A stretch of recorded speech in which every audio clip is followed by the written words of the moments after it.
Translation. Dude, we gotta talk about this! The boy came back, and what he brought with him was a sight for sore eyes. A bountiful feast. The smell of fish rose through my nostrils and made my mouth water. However, there was something among the fish that I was not so fond of. An eel. I was terrified, but the boy simply threw it away. We had more in common than we realized. And with that, breakfast was served, and my cravings were satisfied. The boy crept around to my back, in which I had absolutely no care in the world. But what his intentions were, I would be eternally grateful, even though I didn't know what he was doing at the time. I didn't make things exactly the easiest for him, but I hadn't eaten in several days, and it was a glorious meal, I must say. But with a large amount of effort, the boy strapped the tail on. And then I thought to myself, something feels familiar. I could hardly believe it. Oh yes, I thought to myself, I'm finally going to free myself from this treacherous trap. And with that, I took off as the boy held on to my tail for dear life. I enjoyed it until, of course, I was about to crash into a giant stone wall, but the boy adjusted the tail to exactly the position I needed it.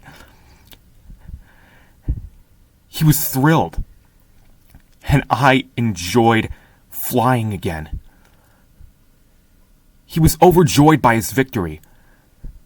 "Get off," I said to him. "I want to try this for myself." But this time, the tail wouldn't move as I plunged into the lake. And it was at that point that I knew we both needed each other. So that was my POV on what exactly I think Toothless was thinking when they were first doing the new Tails scene. And thank you very much, Rotten Tomatoes family, and more for this scene, these video clips, and these images, because we're not going to stop there. We're also going to talk about some new news that was discovered by, I think it was Empire Magazine. Either way, this news is not my own, so a huge thank you to whoever that was, of some new things for The Mandalorian.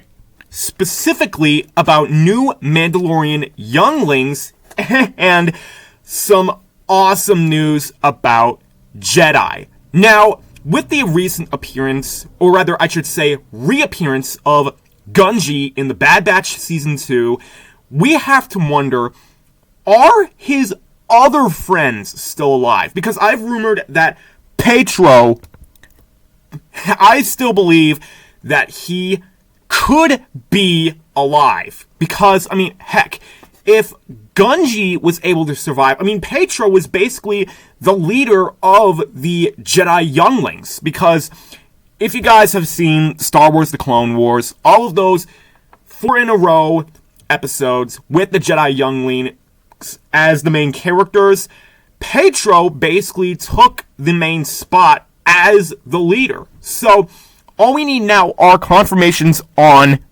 Biff, Katuni, Zat, and Gnodi. Is it possible that these Jedi younglings are alive? I dearly, dearly hope so. Now, how exactly could this tie into The Mandalorian? Because, I mean, that was Star Wars The Clone Wars, and it is a very, not exactly far-fetched, but it's still a big, long shot that these guys could still be alive. It could be just a coincidence, and Gungi could have been the only survivor, but I'm just gonna hold on to those kids are still alive because I just hate characters dying. So basically, how could that tie into The Mandalorian? Perhaps Grogu witnessed one of the younglings escaping Order 66. But again, as we know from The Mandalorian Season 2, he does not remember what happened to him. He does not remember anything about Order 66 because somehow he got his memories erased. But maybe that's why he had such a strong connection with the Force, and maybe that's why he had such a strong connection to go with Luke Skywalker to train to become a Jedi, to find all of the other survivors who survived Order 66.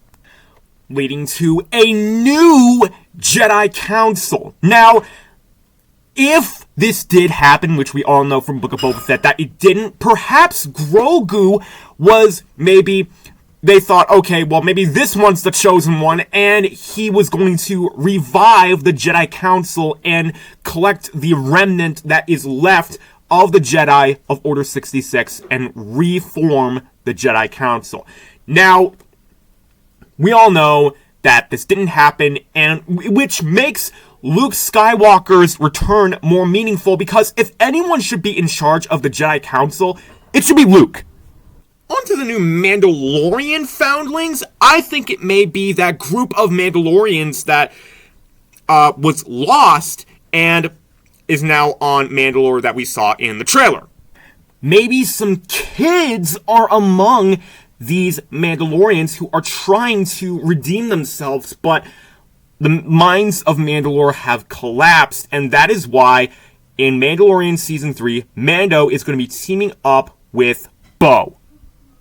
So thank you guys for watching this. Not much, but I mean, I just had to say that because I know there are a lot of Mandalorian fans out there, and just a lot of people, hopefully, like myself, hoping that those Jedi younglings survived. So, make sure to subscribe to the Dragon Clan family to not miss out on my future videos and giveaways. Like this video if you are a fan of everything How to Train Your Dragon and Star Wars and want to see more of these Dragon POVs that I do and more news for The Mandalorian. Share with your friends, so, I mean, hey, you can spread the word for maybe these kids survived, and do you agree with what I think Toothless was thinking in this POV? Also, we have 25 subscribers now. We're halfway there, so I can do the Q&A video. And respect for all you guys out there, peace out, and I will see you tomorrow, where we will have a lot of fights, including Venom versus Hulk.